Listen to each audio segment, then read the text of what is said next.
सालों पहले पीतल नगर में किशन नाम का एक किसान रहता था। वह गांव के एक जमींदार के खेत पर काम करके किसी तरह अपना घर चला रहा था।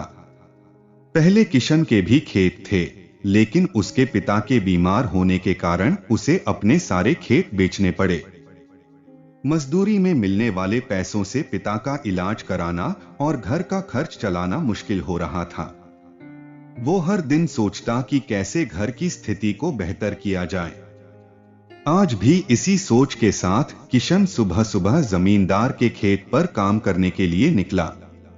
खुदाई करते समय उसकी कुदाल किसी धातु से टकराई और तेज आवाज हुई। किशन के मन में हुआ कि आखिर ऐसा क्या है यहाँ। उसने तुरंत उस हिस्से को खोदा तो वहां से एक बड़ा सा पतीला निकला। पतीला देखकर किशन दुखी हो गया। किशन के मन में हुआ कि ये जेवरात होते तो मेरे घर की हालत थोड़ी सुधर जाती। फिर किशन ने सोचा कि चलो अब खाना ही खा लेता हूं।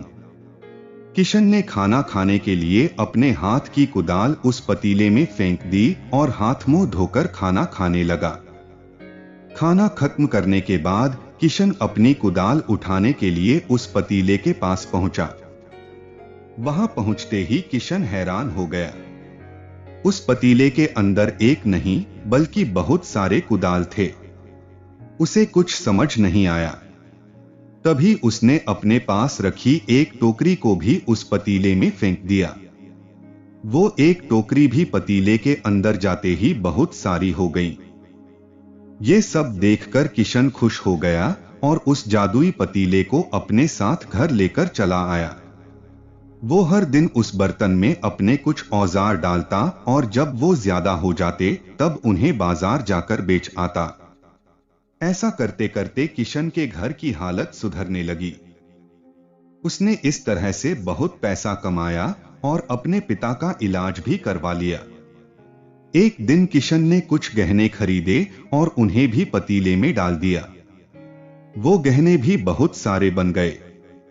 इस तरह धीरे धीरे किशन अमीर होने लगा और उसने जमींदार के यहां मजदूरी करना भी छोड़ दिया।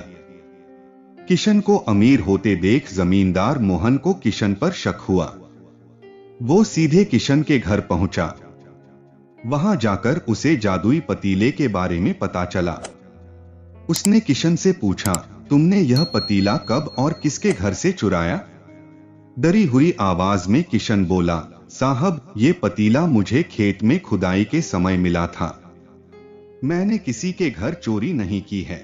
खेत में खुदाई की बात सुनते ही जमींदार ने कहा, यह पतीला जब मेरे खेत से मिला तो यह मेरा हुआ। किशन ने जादुई पतीला ना लेकर जाने की बहुत मिन्नतें की, लेकिन जमींदार मोहन ने उसकी एक नहीं सुनी और वो जबरदस्ती अपने साथ वो जादुई पतीला लेकर चला गया। जमींदार ने भी किशन की ही तरह उसमें सामान डालकर उन्हें बढ़ाना शुरू किया। एक दिन जमींदार ने अपने घर में मौजूद सारे गहने एक एक करके उस पतीले में डाल दिए और रातों रात बहुत अमीर हो गया। एकदम से जमींदार के अमीर होने की खबर पीतल नगर के राजा तक पहुंच गई। पता लगाने पर राजा को भी जादुई पतीले की जानकारी मिली। फिर क्या था, राजा ने तुरंत अपने लोगों को भेजकर जमींदार के यहाँ से वो पतीला राजमहल मंगवा लिया। राजमहल में उस जादुई पतीले के पहुंचते ही राजा ने अपने आसपास मौजूद सामान को उसमें डालना शुरू कर दिया। सामान को बढ़ता देखकर राजा दंग रह गया। होते होते आखिर में राजा खुद उस पतीले के अंदर चला गया। देखते ही देखते उस पतीले से बहुत सारे राजा निकल आए।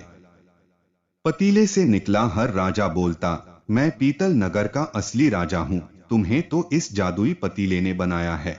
ऐसा होते होते सारे राजा आपस में लड़ने लगे और लड़कर मर गए। लड़ाई के दौरान वो जादुई पतीला भी टूट गया।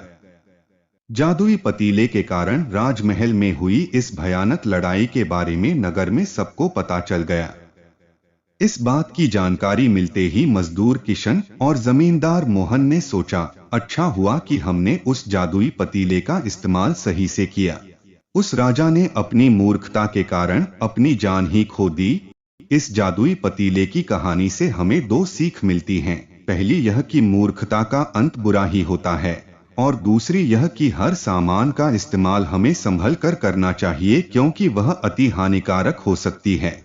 उम्मीद करता हूँ कि यह कहानी सुनने में आपको मजेदार लगी होगी और कुछ ना कुछ जरूर सीखी होगी। यदि यह कहानी आपको अच्छी लगी हो तो हमारे चैनल को सब्सक्राइब करें, वीडियो को लाइक और शेयर जरूर करें। धन्यवाद।